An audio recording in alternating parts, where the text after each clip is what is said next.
Amigos con derechos. Amigos con derechos. Con Héctor Pérez Rivera y Rebeca Moreno. Presentado por Pérez Rivera, Salas y Peña, Defensa Legal.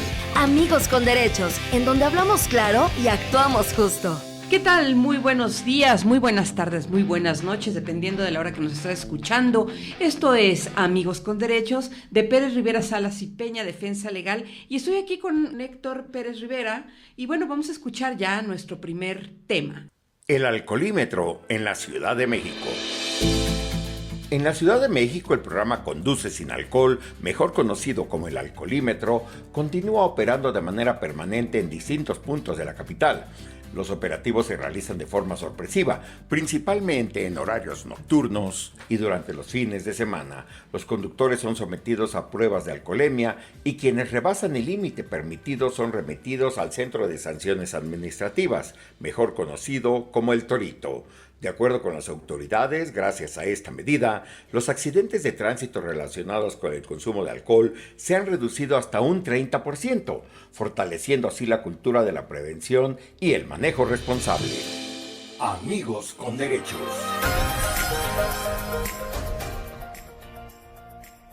Y regresamos. Bueno, ya escuchamos del alcoholímetro. 30% de reducción. O sea, sí funciona. No, hola, buenas tardes, buenos días, buenas noches, nuestras amigas y amigos del auditorio. Por supuesto que funciona, Rebeca, es uno de los programas más exitosos que se han implementado no solo en nuestra ciudad, sino que incluso ha sido replicado en diversas partes del país, justo por su eficiencia. Te cuento un poquito cómo surgió este programa llamado Conduce sin Alcohol y cómo fue un poco implementándose. Mejor conocido como alcoholímetro. Mejor conocido. A mí me tocó en algún momento formar parte del equipo que diseñó esta política pública.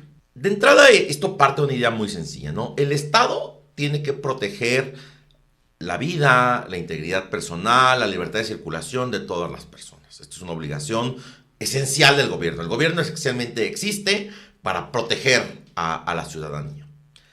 Y cuando se diseñó el programa, había en esta ciudad 1,000 homicidios dolosos al año. ¿Qué significa esto? Pues que 1,000 personas habían muerto como consecuencia de algún disparo, alguna agresión física, alguna agresión con un arma.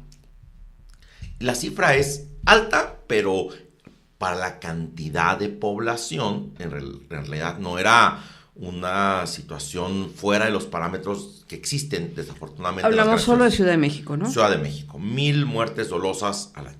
Sin embargo, había 12,000 muertes relacionadas con hechos de tránsito de vehículo. Es decir, era 12 veces más probable que te mataras arriba de un vehículo a que esto ocurriera en un hecho violento, llamémosle de esta forma. Entonces, ¿cuál era la principal causa de muerte relacionada con hechos de tránsito? El abuso de sustancias de personas que iban conduciendo, ¿no? Principalmente los fines de semana, los días festivos, es donde esto se multiplicaba. Y entonces se decidió poner una serie de controles en algunas avenidas estratégicamente diseñados para pues que la gente que había conducido bajo el efecto de alguna sustancia pues se le impidiera que siguiera hacerlo. En la Ciudad de México, conducir bajo el influjo de una sustancia no es un delito. Esto es muy importante decirlo. Es una falta administrativa, es decir, no amerita ser sancionado con una pena de prisión, pero implica ciertas sanciones administrativas que van... Que es ir al Torito, por ejemplo, ¿no? Una de ellas y la otra, la famosa pérdida de puntos en la licencia de conducir, que como sabemos, si se acumulan, puede hacer que la persona no vuelva a poder operar un vehículo, ¿no? Ese es de entrada. Y no te las puedes saltar, ¿no? Porque hay quien dice, yo te concedo aquí un abogado que te conceda un amparo para no ir al Torito. O sea, pueden posponerlo, pero no pueden quitarlo, ¿no? Siempre así, si salimos con los grados de alcohol que no debe ser, todos al Torito. Tocas dos puntos bien interesantes, Rebeca. Uno, cuando se diseñó la política del alcoholímetro, la idea era que fuera lo más democrático posible, ¿no? Es decir, que cualquier persona que pasara por ahí, fuese quien fuese, sufriera la consecuencia. Y creo que ha sido muy famoso, ¿no? Cuando se detiene algún cantante, algún político y que quieren hacer uso de su influencia y lo que les dicen es, no, usted se va al torito. Y entonces, pues bajo ese supuesto, por ejemplo, yo tengo un amigo que una vez iba conduciendo bajo el influjo de sustancias, lo detuvo el alcoholímetro y entonces él, pues en lo que lo inspeccionaban y todo, se le hizo fácil correr, dejar su vehículo y echarse a correr. Pero él dice que él estaba tan borracho que él creyó que iba a salir a una gran velocidad y empezó a trastabillar y se cayó y se lo llevaron. Y entonces su esposa me habló en la noche para justo el trámite del amparo, ¿no? Que es uno de los grandes mitos que existe en torno al tema del alcoholímetro. Entonces, de entrada se busca que sea lo más democrático. Incluso, si tú te has dado cuenta, muchas de las personas que operan el alcoholímetro son mujeres. De hecho, soy cliente habitual, digo, no de la fracción o del castigo, pero yo ando mucho de noche en las calles y hay veces que de camino a tu casa hasta 3 alcoholímetros me llegan a tocar, ¿eh? ¿Y te has dado cuenta que la mayoría de las personas que lo operan son mujeres? Sí, y ¿sabes qué me llama mucho la atención? Y esto es interesante porque evidentemente, pues primero como que te ven, ¿no? Y dicen, esta viene o no, y yo hasta les digo, ay, ahí vengo de trabajar, ¿no? Porque aunque vengo arreglada y demás, pues vengo de trabajar. Pero me llama la atención que con la lamparita ven lo que llevo o sea, le está echando ojo a lo que llevo en el asiento de atrás, ¿no? O sea, no sé si creen que hay un borracho tirado ahí acostado, o si llevo botellas, no sé por qué, no, bueno, ya sé por qué, porque recientemente creo que encontraron a un hombre secuestrado en uno de estos operativos, pero a lo que voy son mujeres, la verdad es que no te puedo decir que sean poco amables, pero son como muy duras en decir, que bajes el vidrio. El vidrio, ¿no? Y te hacen algunos cuestionamientos y pues va avanzando, ¿no? Ya así es que justo cuando se hizo el protocolo, se pensó en que fueran mujeres, no porque sean menos corruptas, sino porque son menos corrompibles. Es decir, en nuestra cultura y en nuestra sociedad se valoró y se hizo un estudio y nos dimos cuenta que los hombres, que son quienes suelen infringir más esta norma, les daba mucha pena ofrecerle un soborno a una mujer. Y entonces, por un tema totalmente cultural, entonces por eso se eligieron a estas personas. Y son duras, ¿eh? Son duras, sí. Y además lo que hacíamos cuando me tocó a mí participar en la operación, era muy pocas personas conocíamos los puntos donde se iban a poner. Se nos daba a una ya avanzada hora de la noche que se iban a poner, se va a poner aquí, porque hubo durante mucha época en el auge de esta red social Twitter, que a la gente se le decía, están en tal punto, o la gente se aprendía los puntos y los evitaba. Entonces, por eso se hace aleatoriamente y muy pocas personas conocen los lugares donde se van a poner. Entonces, que más súper estratégico, porque no hay para dónde irte, o sea, ya estás en la cola del alcoholímetro ni para dónde salirte, ¿eh? Y justo cuando se hizo la primera evaluación del programa a los 10 años, las 12,000 muertes al año por hechos de tránsito disminuyeron a una cifra tremenda que fue a 3,500. ¿Por qué? Pues porque el programa estaba siendo exitoso. Hoy ha habido un repunte. Pues un 75% o quizá más. ¿Por qué ha habido un repunte? Porque tenemos ahora otro problema, que ya no es el alcohol, es que la gente conduce viendo su teléfono celular.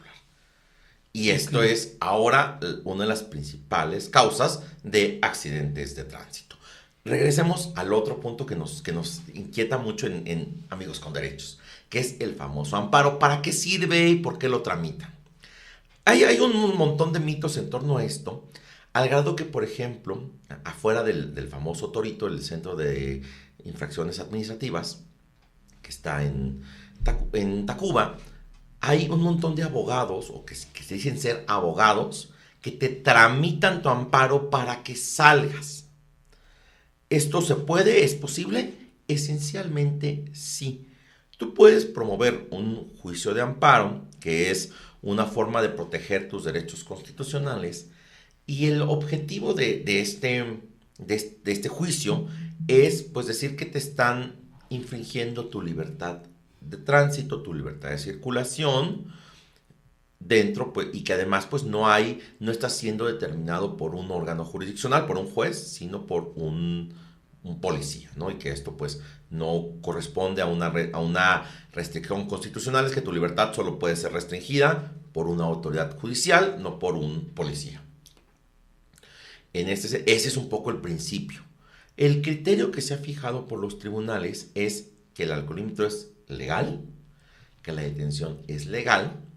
Sin embargo, como se te concede la suspensión de la sanción, lo que te dicen es, bueno, salga ahora, pero tiene que regresar después porque sí es legal. Lo que te dan no es el amparo, lo que te dan es una suspensión del acto. Y tienes que regresar a cumplir las horas. Oye, ¿y qué tanto pueden hacer? Haz de cuenta, a mí me han pedido que abra la ventila, me revisan así como por encimita, pero te pueden bajar del carro, te pueden revisar la cajuela, o sea, ¿hasta dónde pueden llegar en esta revisión? En realidad hay un principio que se llama sospecha razonable, que es el policía bajo su experiencia y su función, porque aparte esto es aleatorio, es decir, detienen a todos los que pasan por ahí, es decir, no está focalizado a ciertas personas con ciertas características. Entonces, si el oficial de policía advierte alguna conducta que le genera sospecha razonable de que se puede estar cometiendo un delito, puede revisar el vehículo, hacer una revisión preventiva para el efecto de la prevención del delito, que es la función de la policía. Si hubiese alguna conducta ilegal, pues se puede acreditar alguna flagrancia, es decir, estar cometiendo el delito en el momento, y entonces pues se tendría que proceder a una detención, ya no por la infracción administrativa, sino por un posible delito. Pero el policía, para que esto sea válido frente a un juez, tendría que justificarlo muy bien, ¿no? No, bueno, acaban de ocurrir que una persona que venía secuestrada, los paran en el alcoholímetro de los secuestradores y él empieza a gritar, ¿no? Que está secuestrado, y pues claro que los iban a detener por alcohol y acaban deteniéndolos por una cosa más grave, muy, muy grave. Por ejemplo, y justo aquí operó el principio de sospecha razonable, que es importante dentro de los parámetros de actuación de la autoridad. Y te decía un poco, regresando al tema del amparo, por lo que a mí me parece beneficioso, porque pues si tienes que ir a trabajar o tienes algún compromiso, o si vas pues muy borracho, pues es mejor regresar a cumplir un día que estés en mejores condiciones, te vas pues con ropa cómoda, te llevas un libro, una revista y pues vas bien desayunado, aunque debemos señalar que parte de este respeto de derechos, en el alcoholímetro les dan de comer. En las fiestas patrias anunciaron que iba a haber pambazos, en Navidad hay pavo. Es decir, no, tampoco es como ir a la cárcel, no es un centro de detenciones administrativas donde las personas que están ahí están básicamente por los mismos motivos. Hay quien me ha contado, yo nunca quiero al alcoholímetro porque además yo no sé manejar. Entonces, no soy sujeto de, y entonces, por ejemplo, pero que adentro pues ya platican y cuentan por sus experiencias y entonces, no invitamos a la gente a que lo conozca, sino todo lo contrario, que pues eviten caer en este tipo de circunstancias, pero que si pues no quieren cumplir su sanción en ese momento, pueden acercarse a un abogado que les tramite una suspensión de amparo y regresar después a cubrirlo. No caigan con los coyotes que están afuera, porque les van a cobrar una fortuna y no hay ninguna garantía que les tramiten el amparo. El trámite es en realidad muy rápido, porque quien va es un actuario del juzgado administrativo, del juzgado de distrito en materia administrativa, que pues como hay tantas personas que caen, todos los días reciben las noches la suspensión, las demandas de amparo, y en la mañana conceden de automático, porque es una restricción a la libertad, la suspensión. Van por la gente, dicen, a ver, todos ustedes tienen amparo, salgan, y después del propio juzgado les va a notificar, oiga, tiene que usted ir a cubrir. Vas, cubres tus horas. ¿Cuántas horas son? 36. Entonces, pues depende cuántas te hayas aventado. Pero pues, creo que es... ¿Y qué hacen con tu coche? Si viene alguna persona contigo, esa persona se puede llevar el vehículo, porque el vehículo no es no estás sujeto a la infracción. Si no va nadie contigo, lo que hacen es llevárselo al corralón y además tienes que pagar el arrastre y las horas que estuvo en el corralón. Lo ideal es que puedas comunicarte con un familiar, alguna persona de confianza, que se lleve tu vehículo. Incluso algunos despachos que tramitan el alcolímetro te dan también ese servicio de llevarse tu vehículo, lo estacionan afuera o se lo llevan a donde tú les indiques y te regresan las llaves. Algunos de los despachos hacen también ese servicio. Entonces, en realidad, pues sí, todos tenemos derecho a circular por la ciudad. Nadie tiene derecho a hacerlo bajo el consumo de sustancias. Todos tienen que cubrir su sanción, pero todos tienen derecho a cubrirla en condiciones mucho más humanas. ¿Pueden llamarte a ti? Por supuesto, nosotros... ¿O al despacho? Se pueden comunicar al despacho a través de nuestras redes sociales, que ustedes ya conocen, @PSP Defensa Legal, o nuestra página de internet. Nuestra página de internet tiene un servicio de WhatsApp que se pueden comunicar 24 horas y evidentemente les podemos hacer, ¿no? O sea, nos puedes hacer el amparo. Yo no tomo alcohol tampoco, pero tú podrías hacernos el amparo a quienes o sea, licenciado, estoy aquí, ya me cacharon en el alcoholímetro, y entonces escribo las redes sociales de Pérez Rivera Salas y Peña y me echan la mano. Claro que sí, estamos incluso ya estamos próximos a lanzar un proyecto dentro del despacho que va a optimizar mucho esto, porque es mucho más común. Todos y todas tenemos así, no importa que son la 1 de la mañana. Todos y todas tenemos un familiar que ha caído y les hemos ayudado a bastantes. Ay, qué bueno. Bueno saberlo. Y vamos, Héctor, a nuestro siguiente tema, que es importante, esto que está ocurriendo con las comisiones de derechos humanos. Vamos a escuchar la introducción. El Consejo de Derechos Humanos en la Ciudad de México. El Congreso de la Ciudad de México anunció la creación de un Consejo de Derechos Humanos con el objetivo de fortalecer la agenda legislativa en materia de libertades fundamentales, igualdad y justicia social. El nuevo consejo, que está integrado por 11 miembros, tendrá a su cargo el análisis, dictamen y seguimiento de iniciativas relacionadas con la protección de los derechos humanos, además de vigilar el cumplimiento de recomendaciones emitidas por organismos locales y nacionales y nombrar a quien será la nueva presidenta de la comisión en la Ciudad de México. De acuerdo con legisladores, esta medida busca responder a las demandas ciudadanas y consolidar a la capital como un espacio de garantía, inclusión y respeto a la dignidad humana. Amigos con derechos. Retomando, porque además yo sé que tienes un papel importante en esta comisión, al menos en nuestro joven congreso, porque pues bueno, acuérdense que hasta pues hace ¿qué? 2018 fue la primera legislatura, sí, antes fue el constituyente, 2018 la primera legislatura, pues no teníamos como tal un congreso en la Ciudad de México, había una asamblea y pues antes era el gobierno de la Ciudad de México. O sea, es importante esto que sucedió con relación a la comisión que se creó en torno al tema de derechos humanos, pero platícanos más. Muchas gracias, Rebeca. Pues sí, tenemos la fortuna de participar en el primer Consejo Ciudadano Honorífico de Derechos Humanos de la ciudad, que tiene como objetivo darle este toque ciudadano de sociedad civil a las designaciones que se hagan en materia de derechos humanos en nuestra ciudad, principalmente con una institución que es importantísima, y yo trabajé ahí un tiempo, que es la Comisión de Derechos Humanos de la Ciudad de México. La intención es esta, ¿no? Que se nombre a la persona más idónea, con mejor perfil ciudadano, que tenga las mejores credenciales, pues porque es importantísimo tener un buen ombudsperson en la ciudad, ¿no? Es decir, esta institución pues que se encarga de vigilar que el Estado cumpla y respete y garantice los derechos humanos de las personas. ¿Qué es un ombudsperson?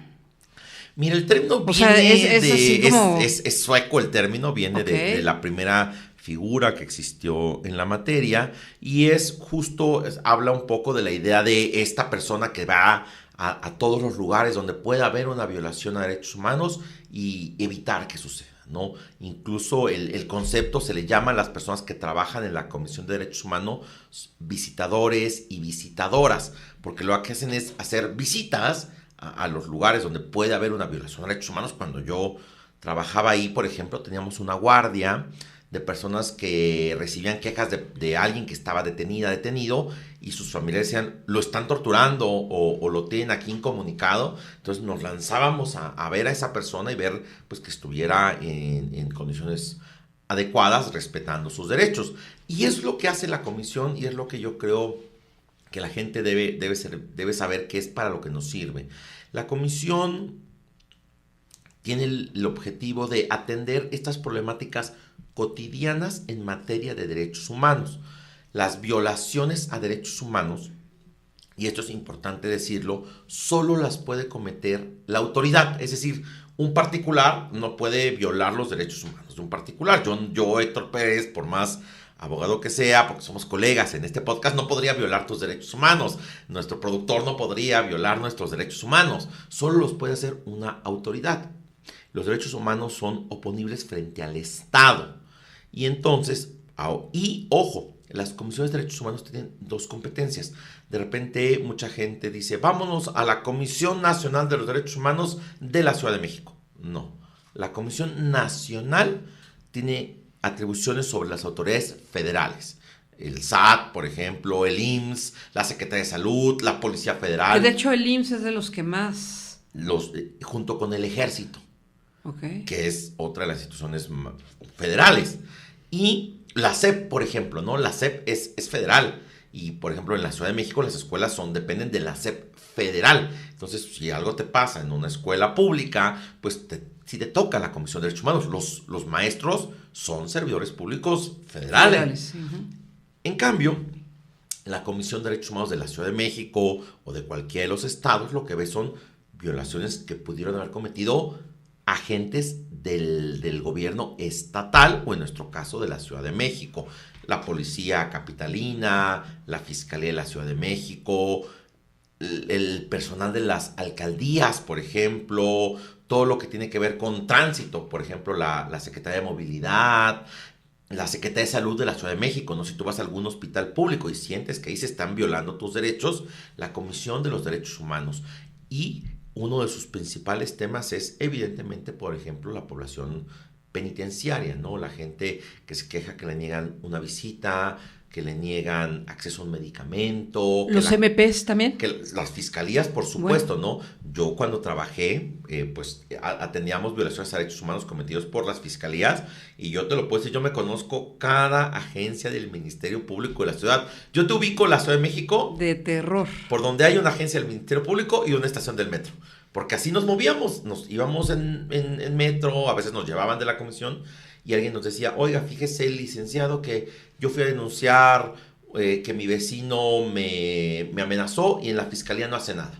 Íbamos y veíamos qué estaba haciendo la fiscalía, o fíjese que pues mataron a mi hija y la fiscalía no esclarece el caso. Íbamos y hablábamos con la gente de la Fiscalía de Homicidios en aquel entonces, y revisamos. De hecho, gracias a una recomendación de la Comisión de Derechos Humanos en la que yo tuve el gusto de participar, se emitió el primer protocolo de feminicidio y se creó la primera agencia especializada en la investigación del delito de feminicidio. Hoy es una fiscalía que resuelve más de la mitad de los casos que recibe. Sin embargo, todavía seguimos en pañales un poco en materia de derechos humanos, ¿no? Porque ni siquiera la gente, cuando hablas de derechos humanos, dicen, pero ¿cuáles son mis derechos humanos, no? Y eso es bien importante, y eso es un poco la función de este programa, ¿no? Que la gente conozca sus derechos, sepa, por ejemplo, ahorita que hablamos del alcoholímetro, ¿no? Sabes, a ver, pues sí te pueden detener, sí te pueden llevar, tienes derecho a tramitar un juicio de amparo, ir a pagar otro día, tienes derecho a que le entreguen tu carro a un familiar, tienes derecho a que te den un trato digno, que te den de comer, ¿no? Entonces, los derechos humanos son la piedra angular de nuestro sistema jurídico. Si tú abres nuestra Constitución, Rebeca, la primera palabra que viene en nuestra Constitución es de los derechos humanos y sus garantías. Y en la primera línea del primer artículo dice, en los Estados Unidos mexicanos, todas las personas tienen los derechos reconocidos en esta Constitución. Es decir, los derechos son el todo de nuestro sistema de leyes, El tema es conocerlos y por eso pues hacemos este esfuerzo y platicamos tú y yo para que la gente conozca sus derechos. Pero ahorita en el tema es otra gran fuente de protección de esos derechos, y es importante que todo el mundo lo sepan, son las comisiones de derechos humanos. Es decir, si una persona siente que alguna autoridad no le está respetando sus derechos, desde acceder a un programa social, por ejemplo, de que ven que su calle está invadida por personas y que ya fueron a la autoridad y no hacen nada, pueden acudir a estas comisiones. Para eso están, y en verdad que la gente que trabaja ahí se esfuerza y trata de dar el mejor servicio, ¿no? Los derechos son de todas las personas, no hay muchos mitos. De repente dicen, es que solamente protegen a los delincuentes o a las personas que han infringido la ley, y en realidad no. El gran trabajo que hace día a día la comisión es proteger a las personas de a pie, a las personas que tienen alguna necesidad frente al Estado. ¿Cómo se sanciona a la autoridad en este caso? Bueno, o a la autoridad local, en el caso de la comisión local, y en el caso federal, ¿cómo llegan a sancionar? ¿Cómo ocurre? Las comisiones no sancionan. Esto es también bien importante ponerlo en el radar. Lo que emiten son unos instrumentos que se llaman recomendaciones, que la autoridad puede aceptar o no. Y las recomendaciones lo que tratan de hacer es, uno, que se repare el daño causado, y dos, que haya algún cambio en la forma de hacer las cosas por parte de la autoridad, ¿no? Cambiar alguna disposición administrativa, generar capacitación, a veces incluso disculparse con la persona. Pero fíjate que eso no es el día a día de la comisión, y no me parece, y te lo dice alguien que conoce muy bien a la comisión, no es su trabajo más importante. El trabajo más importante, te doy un ejemplo. Tú tienes un familiar que está privado de su libertad, y cuando vas a la visita te dice, ¿sabes qué? Necesito operarme y no me programan para la operación. Tú puedes presentar una queja en la Comisión de Derechos Humanos. La comisión se acercará a la autoridad penitenciaria y le dirá, oye, esta persona está enferma, es importante que la lleves al médico. Y es muy probable que suceda. O al contrario, ¿no? Tú hiciste un trámite de regularización de placas y la Secretaría de Movilidad pues no te da respuesta y no te aporta. Entonces tú puedes ir a la comisión y decir, oye, pues, yo hice mi trámite, mira, aquí está mi acuse de recibo, y la Secretaría de Movilidad pues no me atiende.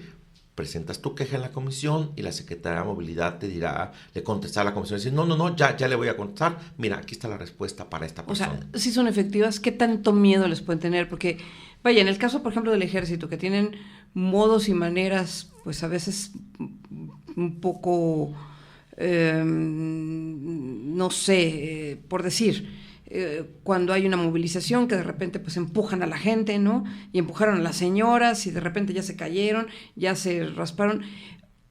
Que pueda llegar alguien de Comisión de Derechos Humanos y decir, a ver, necesitan hacer estos operativos de una manera más digna, y a lo mejor un general así de esos que dicen, aquí mis chicharrones truenan y de la vieja guardia, aquí las cosas se hacen así y así es como yo lo hago. ¿Qué tanto de verdad puede incidir la Comisión de Derechos Humanos en esto? También pensando, como yo lo dije al principio, el IMSS es de los que más recomendaciones reciben, pero también sabemos que no es por falta de ganas, es por falta de recursos también de las instituciones, que a veces no se dan abasto para dar, pues, como en el caso de una operación o de un medicamento o de un seguimiento de un tratamiento médico. Es decir, si yo llego, pues te voy a ir a acusar con derechos humanos, es muy probable que las cosas pasen. ¿Qué tan, digamos, no quiero decir que tanto les temen a los visitadores, sino qué tan efectivos son en un caso como los que te platico? Mira, tocaste un montón de puntos bien importantes.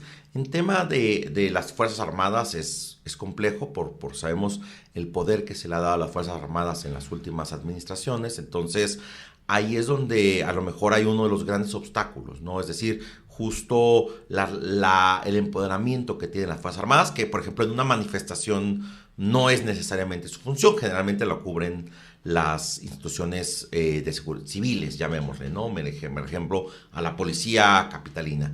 Y ahí donde yo te puedo decir, sí hay un cambio. Me tocó también por experiencia personal el tema de cuando aquellas manifestaciones, ¿te acuerdas del 1DMX? Cuando tomó posesión Enrique Peña Nieto, hubo una serie de manifestaciones muy violentas a lo largo de toda la ciudad. Yo en ese entonces trabajaba en la Fiscalía, en la entonces Procuraduría, y esto provocó que mucha gente se la llevaran detenida. y se la llevaran. Por ejemplo, a mí me tocó, como parte del personal de derechos humanos de la Fiscalía, ver que las personas no las agredieran, les dieran de comer, les permitieran hablar con sus abogados, les dieran acceso a comunicarse con sus familias. Pero posteriormente me tocó pasar a la policía de la Ciudad de México como director de derechos humanos de la policía, y a raíz de una recomendación que emitió la comisión, hicimos un montón de protocolos de detenciones, de control de multitudes. Se eliminó un delito que se llamaba ataques a la paz pública, por ejemplo, que permitía detener a las personas que hicieran disturbios durante una manifestación. Y todo eso fue un cambio a raíz del trabajo de la Comisión de Derechos Humanos, ¿no?